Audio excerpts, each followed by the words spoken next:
우리 하나님 말씀은 사도행전 20장 22절에서 27절까지의 말씀입니다.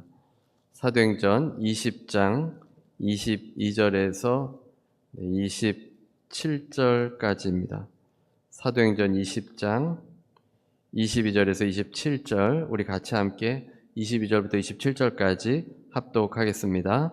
보라, 이제 나는 성령에 매여 예루살렘으로 가는데 거기서 무슨 일을 당할는지 알지 못하노라. 오직 성령이 각 성에서 내게 증언하여 결박과 환난이 나를 기다린다 하시나, 내가 달려갈 길과 주 예수께 받은 사명 곧 하나님의 은혜의 복음을 증언하는 일을 마치려 하면은 나의 생명조차 조금도 귀한 것으로 여기지 아니하노라. 보라, 내가 여러분 중에 왕래하며 하나님의 나라를 전파하였으나 이제는 여러분이 다 내 얼굴을 다시 보지 못할 줄 아노라. 그러므로 오늘 여러분에게 증언하거니와 모든 사람의 피에 대하여 내가 깨끗하니, 이는 내가 꺼리지 않고 하나님의 뜻을 다 여러분에게 전하였음이라. 아멘. 오늘은 내가 달려갈 길이라는 제목의 말씀으로 함께 은혜를 나누겠습니다. 예전에 유대인 청년을 한번 만나서 전도했던 이야기를 드린 적이 있습니다. 이스라엘에서 이민 온 청년이었는데 저는 이스라엘에도 있어보고 여행도 해봐서 이 청년과의 대화가 즐거웠습니다. 하이파라는 그 항구 도시가 있는데 그것이 그 청년의 고향이었습니다. 그래서 서로 이야기를 하면서 가까워지고 또 그렇게 대화하다 보니까 복음도 전해지게 되었습니다. 그런데 이 은행에 한번 또 방문한 적이 있는데 그곳에도 한 청년이 있었습니다. 힘이 없어 보여서 왜 그런가 했더니 그 청년은 금식 중이라고 했습니다. 크리스찬인가 했더니 그 청년은 모슬렘이었습니다. 유대인 청년과 함께 이야기했던 기억도 있어서 대화를 하려고 했는데 라마단 기간 동안 금식을 하는 이 청년, 그러니까 이 모슬렘이라고 하니까 자꾸 이 거부감이 좀 생겼습니다. 이슬람을 믿는 청년이라고 하니까 좀 어려워진 것입니다. 그래서 이슬람에 대해서도 잘 알지 못하니까 대화가 자꾸 끊기게 되고 이 공통된 주제가 없으니까 이 대화를 이어가기 힘들었고 또 복음을 전하지도 못했습니다. 지난 14세기 동안 이슬람은 지속적인 성장을 해와서 이슬람의 인구는 현재 17억 5천만 명까지 증가했습니다. 주님의 지상명령이 땅끝까지 가서 복음을 증거하라고 했는데 우리가 복음을 증거하는 대상 중에는 무슬림도 있습니다. 그래서 우리가 기회가 있으면 이 무슬림에게도 복음을 증거해야 합니다. 이번에 목회자 독서 클럽에서 여름이라고 특별히 온라인 이 줌으로 여러 번의 모임을 가져서 이 책을 읽느라 조금 바빴습니다. 지난 화요일 저녁에는 알라라는 책으로 함께 나눔을 가졌습니다. 저자는 미로슬라이프 볼프, 크로아티아의 신학자가 쓴 책입니다. 그래서 볼프는 우리가 믿는 하나님과 무슬림들이 부르는 하나님이 동일하다고 주장을 하였습니다. 물론 다른 점들도 있겠지만 그들도 종국적으로는 동일한 하나님을 믿는다는 겁니다. 이 알라라는 단어가 아랍어로는 하나님이라는 뜻입니다. 갓이라는 뜻이 아랍어로 알라입니다. 아랍권의 크리스찬들 성경에는 하나님이 알라로 되어 있습니다. 아랍권에서만 그렇습니다. 또한 이집트 콥트 정교회는 크리스찬들인데 이 모슬렘의 핍박에도 불구하고 그들은 예수님을 믿는 이 믿음의 사람들입니다. 근데 그들의 성경에도 하나님이 알라라고 되어 있습니다. 그래서 같은 하나님이고 그들이 부르는 하나님이 본질적으로 같으니까 우리가 모슬렘을 만나서 공통된 점들을 이야기하고 대화하면서 전도해야 한다라는 그런 책의 주장입니다. 볼프의 알라와 반대되는 책도 있습니다. 이슬람, 경계와 사랑 사이에서라는 책이 있는데 그 책에는 하나님과 알라가 공통점과 차이점이 있기 때문에 같지 않다고 주장을 합니다. 공통점은 전지전능 무소부재입니다. 그러나 차이점도 있습니다. 삼위일체가 가장 큰 차이점입니다. 성부 하나님, 성자 하나님, 성령 하나님을 우리가 믿는데 무슬림들은 그 하나님을 믿지 않습니다. 예수님은 단지 선지자 중에 한 명으로 생각하는 겁니다.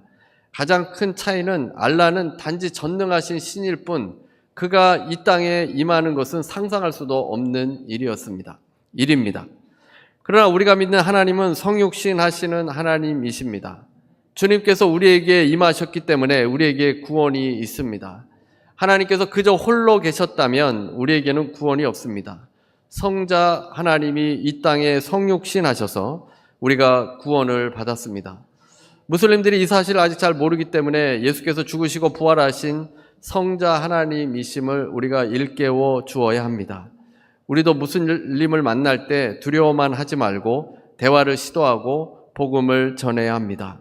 하나님께서 우리를 부르시고 이 땅에 살게 하신 것은 우리에게 복음을 증거하라고 하는데 우리가 정말 또 만나게 되는 경우가 있습니다. 그때에는 주저 말고 친해지고 또 복음을 증거할 수 있도록 해야 합니다. 마지막 때에는 주님의 부르심을 생각해야 합니다. 부르심대로 살아가는 것이 하나님께서 기뻐하시는 삶입니다. 근데 부르심대로 살아가면 때로는 고난이 있고 어려움이 있습니다. 그때 우리는 주님의 은혜를 생각해야 합니다. 우주 저 멀리에서 뒷짐지고 계시는 하나님이 아니십니다. 이성을 주었으니 너희들끼리 잘해봐라 라고 단지 우리들에게만 맡기신 하나님이 아니십니다. 친히 이 땅에 인간이 되셔서 내려오셔서 우리에게 영생을 주셨습니다. 이 세상은 잠시 잠깐 아닙니까? 우리는 여행자로 나그네로 이방인으로 이 땅에 살다가 천국 본향으로 돌아갑니다. 주님의 그 은혜를 깨닫게 된다면 우리의 부르심에 우리가 확고하게 서 있을 수 있고 고난이 와도 그 부르심대로 살아갈 수 있고 주님을 증거할 수 있습니다. 그래서 주님의 은혜를 깨달은 사람이 끝까지 견디어내고 믿음의 경주를 마지막까지 달려가게 됩니다. 시편 88편은 가장 암울한 시로 알려져 있습니다. 욥의 시편이라고 불리기도 합니다. 시인은 자신의 영혼에 재난이 가득하고 수월에 가까웠다고 했습니다. 무덤에 내려가는 자 같고 힘이 없는 용사와 같다고 했습니다. 무덤에 누운 자 같고 주의 손에서 끊어진 자라고 했습니다. 그리고 이 모든 일이 하나님께서 하셨다고 했습니다. 시편 88편 6절에서 7절입니다. 주께서 나를 깊은 웅덩이와 어둡고 음침한 곳에 두셨사오며 주의 노가 나를 심히 누르시고 주의 모든 파도가 나를 괴롭게 하셨나이다. 이 시인은 어둠 속에서 참으로 고통 가운데 있었습니다. 죽은 자 같았습니다. 그럼에도 시인이 매일 하나님께 기도합니다. 매일 주를 부르고 주를 향해서 두 손을 들었습니다.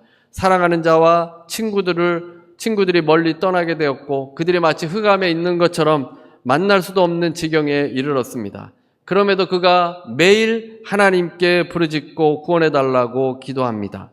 시인은 자신을 구해줄 분으로 하나님을 절대적으로 믿고 신뢰하기 때문에 기도하는 것입니다.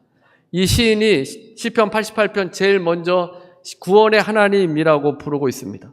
하나님이 침묵하시고 하나님께서 숨어 계신 그 하나님을 지금 경험하고 있는 중이고 괴롭고 고통 가운데 있지만 그는 구원의 하나님을 이전에 경험했기 때문에 하나님의 은혜를 경험한 사람이기 때문에 고난 중에도 포기하지 않고 주님을 붙들고 기도하고 간구하며 나아간 것입니다. 고난을 당한 분들이 많이 있는데 시대적인 어려움 속에서 절규했던 사람들 중에 디트리히 보네퍼 목사를 생각해 볼 수 있습니다. 히틀러를 암살하려는 계획에 가담했다는 제목으로 감옥에 갇혔습니다. 그의 집은 상당히 부유한 집안이었습니다. 그의 할아버지는 왕실의 목사였고 판사, 검사, 교수가 즐비한 가문이었습니다. 이 보네퍼 목사도 미국으로 유학을 다녀오고 유럽 여행도 다녀왔습니다.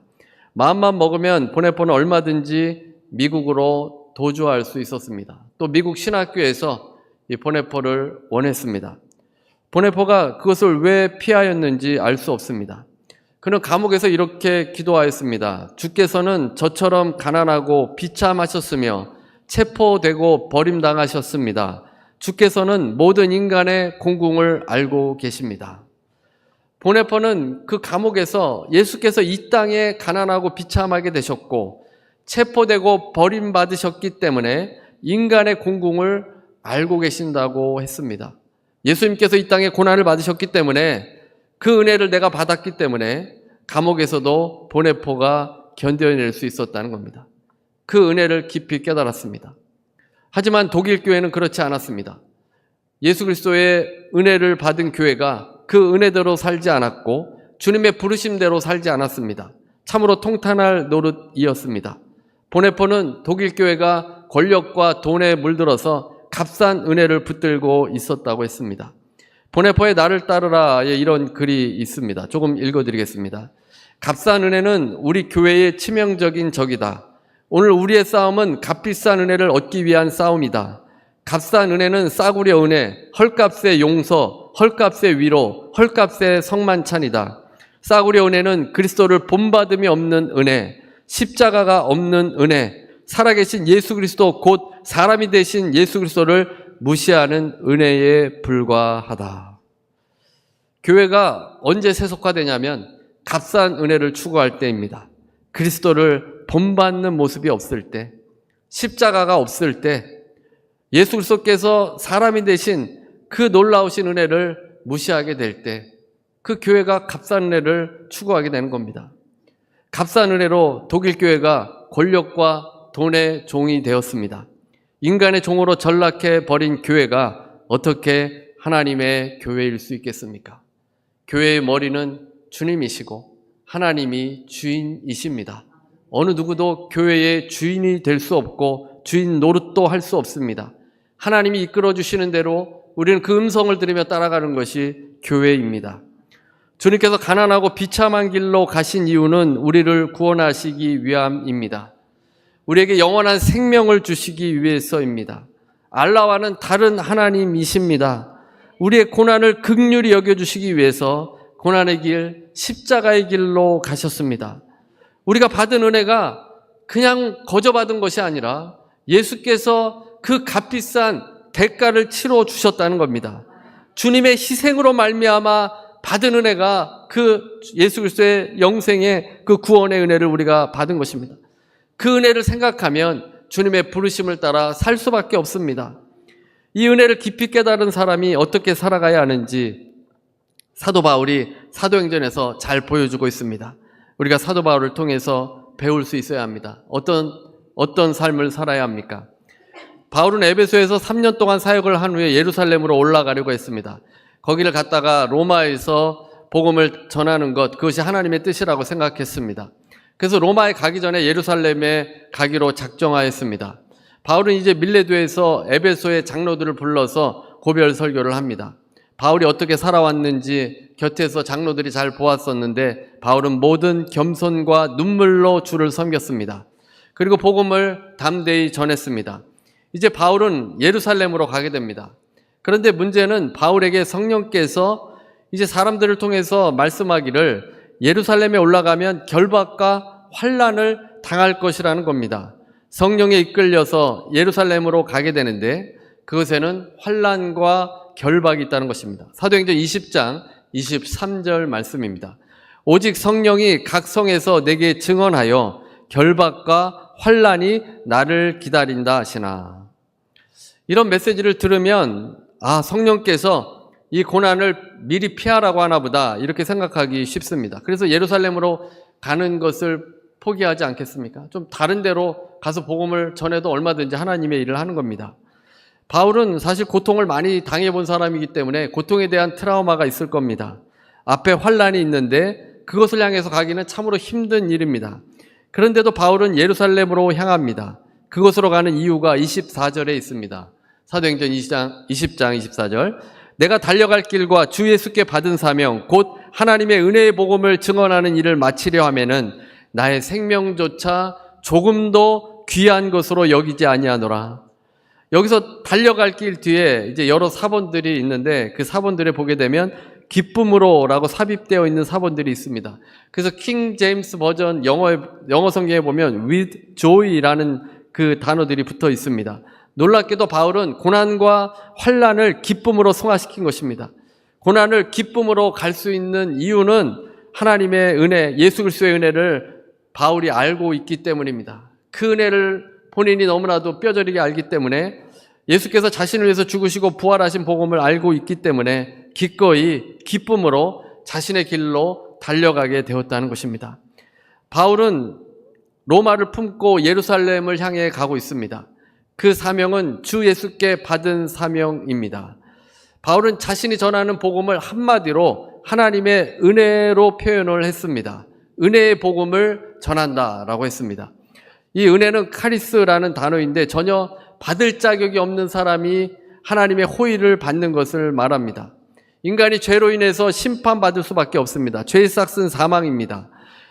그런 우리들에게 예수님께서 성육신하셔서 우리가 그 심판을 면하게 되었고 영원한 생명을 얻게 된 것입니다. 영생은 돈으로 살 수 없습니다. 그 무엇과도 바꿀 수 없는 소중한 것입니다. 그 소중한 것을 하나님께서 우리에게 주신 것입니다.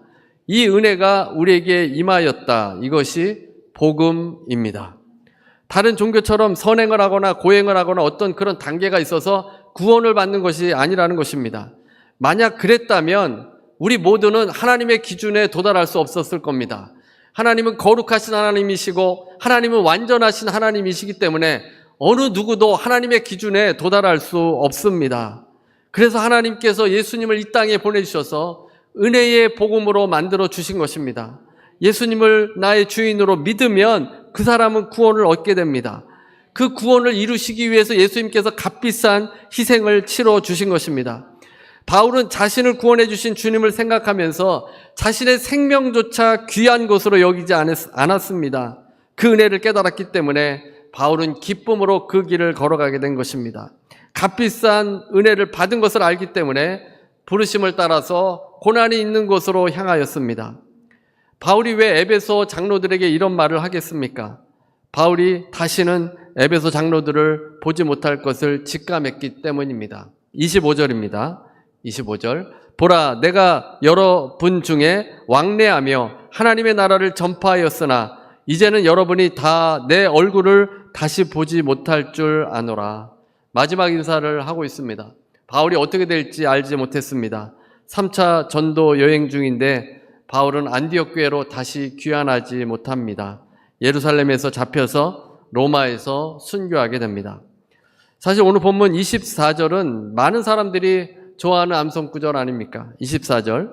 내가 달려갈 길과 주 예수께 받은 사명 곧 하나님의 은혜의 복음을 증언하는 일을 마치려 하면은 나의 생명조차 조금도 귀한 것으로 여기지 아니하노라.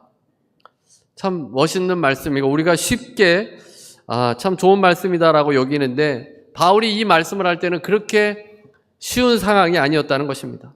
아름다운 상황이 아닙니다. 눈앞에 죽음이 있고 눈앞에 환란이 있음에도 불구하고 바울은 예루살렘을 향해 나아갔고 이 에베소의 장로들에게 마지막 설교를 하는 것입니다. 그런데 바울이 예루살렘에 가는 것에 대해서 제자들도 심하게 반대하게 됩니다. 21장에 바울이 밀레도에서 에베소의 장로들과 작별하고 예루살렘 길에 오르게 됩니다. 21장 3절부터 4절입니다.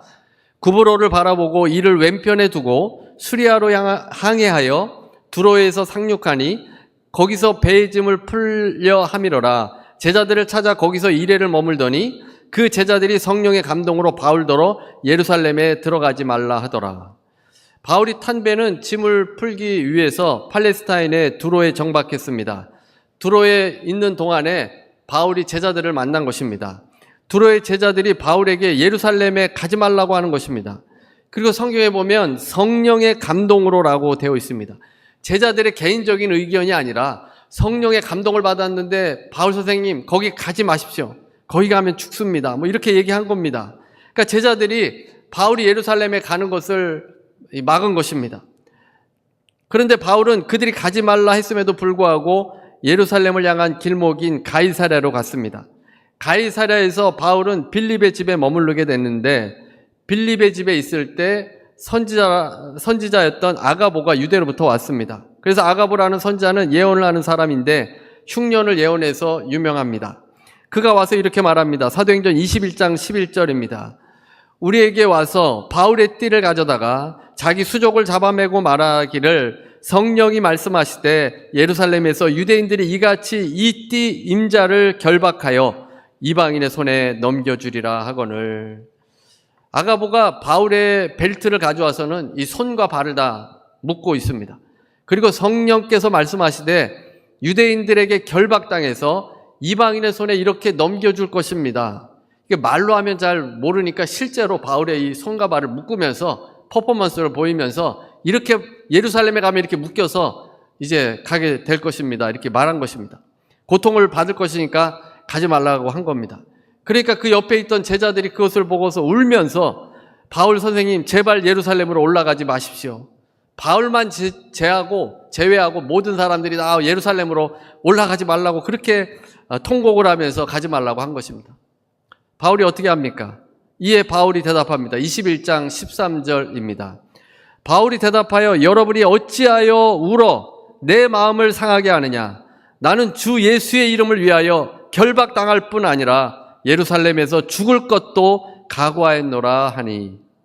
바울이 마음이 아팠습니다. 너무 사랑하는 그 제자들이 자꾸만 울면서 예루살렘에 가면 환난을 당하게 된다고 말하기 때문입니다. 아가보의 예언과 빌립 집사와 함께 있던 제자들, 가이사랴의 제자들 모두가 울면서 예루살렘으로 올라가지 말라는 것입니다. 그러나 바울은 흔들리지 않았습니다. 예루살렘에서 죽을 각오를 하고 갔습니다. 여러분이라면 어떻겠습니까? 여러분도 가시겠습니까? 이렇게 한번 생각해 볼 수 있습니다. 먼 친척이 뉴욕에 왔습니다. 다 예수님을 믿지 않습니다. 메릴랜드에서 뉴욕이 가까우니까 거기에 가서 가족들도 오랜만에 만나고 복음을 전해야 되겠다 이렇게 생각을 했습니다. 그 가족 모두가 내가 가면 예수님을 믿을 것만 같았습니다. 그래서 방문 계획을 세웠습니다. 그런데 기도하면서 좀 마음이 불편합니다. 뉴욕에 가면 조금 안 좋을 일이 생기나 이런 생각이 들었습니다. 그런데 아니나 다를까 어떤 권사님이 오더니 거기 가면 큰 환난이 있을 것 같습니다. 이렇게 이야기를 하는 겁니다. 한 분만 그런 것이 아니라 또 어떤 집사님도 와서 거기 뉴욕에 가면 아마 어디에 가면 좀 안 좋은 일이 있을 것 같아요. 성령님이 말씀해 주셨어요. 이렇게 이야기를 하는 겁니다. 아마도 이렇게 이야기한다면 성령님이 말씀해 주신 것 같아서 가면 안 되겠구나. 다음에 가든지 아니면 딴 일을 해야겠다. 이렇게 생각하기 쉽지 않겠습니까? 성령께서 말씀하셨으니까 그곳에 가지 마라. 이 메시지로 받아들일 수 있습니다. 동일한 상황은 아니지만 어쨌든 제자들이 이 사도 바울이 예루살렘에 가는 것을 예루살렘에 가는 것을 반대하고 눈물로 호소하면서 가지 말라고 하였습니다. 그런데 바울의 반응은 일반 제자들과 달랐습니다. 바울은 죽을 각오를 하였고 예루살렘에 가서 죽게 되더라도 가겠다는 것입니다. 그 주위에 있던 제자들은 바울이 예루살렘에 가면 큰 어려움을 당할 것이기 때문에 가지 못한다, 이렇게 가지 마십시오 이렇게 얘기했지만 바울은 듣지 않았습니다. 이 예언의 은사에 대해서 잘못 오해하는 분들이 있습니다. 예언은 그쳤다고 생각하거나 또 성경에만 있는 은사라고 말하기도 합니다. 또 중도적인 입장에 있는 분들도 있지만 예언을 통해서 피해를 본 경우가 있기 때문에 필요 없다고 생각하기도 합니다. 그러나 예언이 우리에게 많은 유익을 줍니다. 예언을 통해서 하나님의 역사를 볼 수도 있고 위로를 받을 수도 있고 또 준비를 할 수 있는 그런 역할도 예언을 통해서 감당되어집니다. 예언에 대해서 나중에 좀 더 자세히 다루겠지만 오늘 본문과 관련돼서 말씀드리면 예언은 미래를 점치는 것이 아니라 미래를 이야기하는 부분들도 있습니다. 간혹 어떤 분들은 예언을 받으러 쫓아다니는 분들도 있습니다. 잘못된 신앙에 빠질 수 있습니다. 또 예언한 사람에게 종처럼 묶여서 무슨 일만 있으면 그 사람을 찾아가야 합니다. 무슨 일만 있으면 그 사람을 찾아갈 것이 아니라 기도해야 합니다. 점장이와 다를 바가 무엇이 있겠습니까? 우리는 직접 하나님께 나아갈 수 있는 사람들입니다. 성령이 여러분에게 임하였기 때문에 누구라도 하나님께 기도하면 하나님이 마음 가운데 여러분에게 말씀하시고 이끌어 주십니다. 목사를 거치지 않아도 됩니다. 목사도 똑같이 여러분과 같은 성도일 뿐입니다. 모두에게 성령이 임했고 우리가 지금 성령의 시대를 살고 있기 때문에 직접 주님께 기도하며 주님의 음성을 들어야 합니다. 이 예언이라는 한자가 이 미래를 점치는 것으로 생각하게 만드는데 예언은 성도를 보호하고 안내하기 위한 기능입니다. 그래서 오늘 본문의 예언도 바울에게 미리 알려주는 역할을 하고 있습니다. 구약대 예언과 신약대 예언이 다릅니다. 구약대 예언자는 직분입니다. 만약 예언이 틀리게 되면 그 예언자는 거짓 선지자입니다. 하지만 신약시대의 예언은 직분이 아니라 기능입니다. 신약시대에는 완전한 정확한 예언을 계속할 수 없습니다. 구약 때와는 다릅니다. 그러니까 어떤 사람이 예언해서 마쳤다고 해서 다음에 이 사람이 또 마친다는 보장이 없습니다. 그 예언이 또 틀릴 수도 있다는 것입니다. 그 어떤 사람이라도 예언을 우리가 그대로 받아들일 수 없고 그 예언을 분별해서 받아들여야 합니다. 고린도전서 14장 29절입니다. 고린도전서 14장 29절. 예언하는 자는 둘이나 셋이나 말하고 분별할 것이요. 그 예언을 그대로 받아들이지 말고 어떻게 하라 합니까? 분별해야 합니다. 무작정 받아들이지 말아야 합니다. 예언의 목적은 교회 공동체를 세우는 것입니다. 다른 지체가 올바로 하나님 앞에 서기 위해서 예언하는 것입니다. 또한 예언의 은사는 모든 성도에게 열려져 있습니다. 누군가 특별한 사람만 예언하는 것이 아니라, 물론 이제 예언을 하게 되면 그 사람이 더 많은 예언을 할 수는 있지만 모든 성도에게 열려 있습니다. 그래서 예언은 직책이 아니라 기능입니다. 성령의 계시가 임하면 누구든 예언할 수 있습니다. 이 사람이 예언하다가 또 딴 사람에게 계시가 임하면 그 사람이 또 예언할 수 있는 것입니다. 예언을 독점하려 해서는 안 됩니다. 또 틀릴 수도 있습니다. 영적인 상태에 따라 내 자아나 내 모습에, 내 영적인 그런 컨디션에 따라서 달라질 수 있기 때문에 반드시 예언은 분별해서 받아들여야만 합니다. 바울에게 아가보의 예언은 이제 바울의 결심을 더 굳히게 합니다. 바울은 금지하는 것으로 듣지 않고 오히려 환난이 와도 견고히 믿음을 가지고 나아가도록 하는 메시지로 듣게 된 것입니다. 이 모습이 은혜 받은 사람들의 모습입니다. 주님의 은혜를 받았으니까 주님의 부르심을 따라가겠다고 한 것입니다. 바울은 이방인의 사도가 되는 소명을 받았습니다. 그는 주님을 모를 때는 출세의 눈이 어두워서 크리스찬을 잡아 옥에 가두는 일에 앞장섰던 사람입니다. 그는 어두움 가운데 있었습니다. 그러던 바울을 주님께서 정오의 빛보다도 더 강한 빛으로 찾아와 주셔서 바울을 밝혀주셨습니다. 바울이 무지하던 때에 주님께서 그를 만나 주신 것입니다. 바울은 그 은혜를 너무나도 잘 알고 있고 깨닫고 있습니다. 그래서 환난이 있는 예루살렘이라 할지라도, 내가 죽는다 할지라도 주님의 부르심을 따라 그곳으로 가겠다고 한 것입니다. 누구도 사도 바울에게 월급을 주지 않았습니다. 그래서 그는 천막을 만들었습니다. 이방인의 사도가 되기 위해서 천막 만드는 일을 감당했습니다. 그래도 실망하지 않는 이유는 이방인의 사도라는 소명을 위한 일이기 때문입니다. 고린도후서 4장 16절에서 17절입니다. 그러므로 우리가 낙심하지 아니하노니 우리의 겉사람은 낡아지나 우리의 속사람은 날로 새로워지도다. 우리가 잠시 받는 환난에 경한 것이 지극히 크고 영원한 영광에 중한 것을 우리에게 이루게 함이니. 우리가 받는 환난은 잠시입니다. 지극히 크고 영원한 영광에 중한 것이 이루어진다라고 했습니다. 우리 모두에게 지극히 크고 영원한 영광이 기다리고 있습니다. 여러분이 무력해지는 이유가 무엇이겠습니까? 실망하는 이유가 무엇이겠습니까? 예수 그리스도의 그 은혜에 대해서 희미해지고 있기 때문입니다. 불평하고 원망하는 이유가 무엇이겠습니까? 그 은혜를 깨닫지 못하고 있기 때문입니다. 값싼 은혜를 붙들고 있기 때문입니다. 그래서 소명도 희미해지고 열심도 사라지게 되는 것입니다. 왜 하나님께서 나를 부르셨는지를 잊어버리고 살기 때문입니다. 겉사람은 낡아지나 우리의 육신은 점점 낡아지고 있지만 속사람은 날로 새로워지는 역사가 일어나야 합니다. 은퇴한다고 주님의 부르심에서 은퇴한 것 아닙니다. 나이 들면서도 하나님께서 여러분에게 하실 일들을, 기회들을 주시고 만나게 해 주십니다. 그래서 그 기회 가운데 하나님의 그 은혜를 따라 복음을 증거하는 일을 해야 합니다. 우리가 하나님께서 부르신 소명을 회복해야 합니다. 주님께서 무엇을 부르셨는지, 무엇을 해야 하는지 모르시면 기도해야 합니다. 기도를 통해서 주님의 부르심을 확인하고 아무리 위험한 일이라 할지라도 주님의 부르심을 따라 행한다면 주님께서 그 헌신을 통해서 놀라운 일을 이루어 주실 것입니다. 우리가 가야 할 길, 주님께서 부르신 길로 달려가시기 바랍니다. 하나님의 은혜의 복음을 전하는 인생으로 살아서 값싼 은혜를 구하는 인생이 아니라 부름받은 주님의 사람으로 주님의 기뻐하시는 삶으로 여러분 모두가 나아가게 되시기를 주님의 이름으로 축원합니다. 우리 찬송가 445장 찬송 부르시고 기도하는 시간 갖도록 하겠습니다. 은혜로우신 하나님 감사합니다. 우리 가운데 임하여 주시고 하나님 우리에게 다시 소명을 생각할 수 있도록 인도하신 것 감사합니다.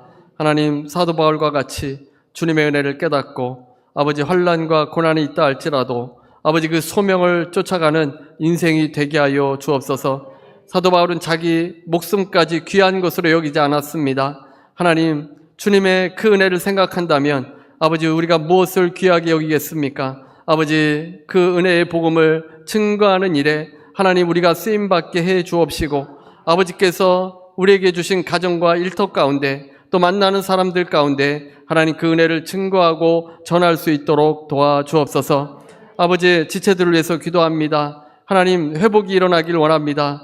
아버지 영적인 회복이 일어나길 원합니다. 아버지 마음의 열정과 소망이 다시 회복되게 하여 주시고 그 은혜를 따라 살아갈 수 있도록 아버지 임하여 주시옵소서. 아버지 또 육신의 어려움으로 고통당하는 지체들도 있습니다. 하나님 재정이 어려워서 고통당하는 지체들도 있습니다. 아버지 불쌍히 여겨 주옵시고 아버지 병에서 자유하게 해주시고 통증에서 자유할 수 있도록 인도해 주옵소서. 치료함 받는 역사가 일어나게 해 주시옵소서. 아버지 물질도 주님께서 공급하여 주셔서 풍성한 은혜 가운데 거할 수 있게 해 주시옵소서. 예수 이름으로 명하노니 모든 병만은 떠나갈지어다. 예수 이름 명하노니 모든 통증은 떠나갈지어다. 모든 암세포는 예수 이름 명하노니 떠나갈지어다. 아버지 우리의 육신이 강건하여 줘서 하나님의 일을 많이 할 수 있도록 주여 도와주시고 하나님 이끌어 주옵소서. 아버지 가정의 문제, 일터의 문제, 아버지 마음속에 여러 가지 복잡한 문제들 다 주님 앞에 내려놓습니다. 아버지 주님의 때 해결받을 줄로 믿고 또 이 문제들로 통해 아버지 하나님 우리가 성장되어질 줄로 믿사오니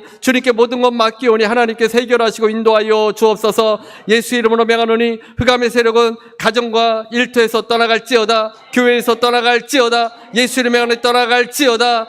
아버지 우리를 긍휼히 여겨주시고 하나님 이 마지막 때에 주의 소명 붙들고 아버지 주의 사명 붙들고 아버지 온전히 하루하루 걸어가는 주의 모든 주님의 권속들 될 수 있도록 도와주시옵소서.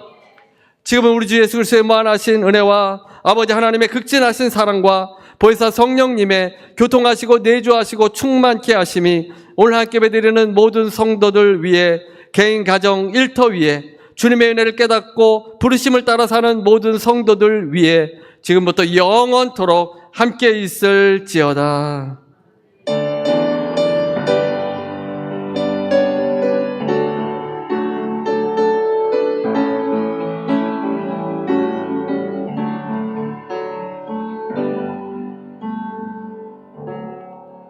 하나님께 감사의 박수 드리시겠습니다.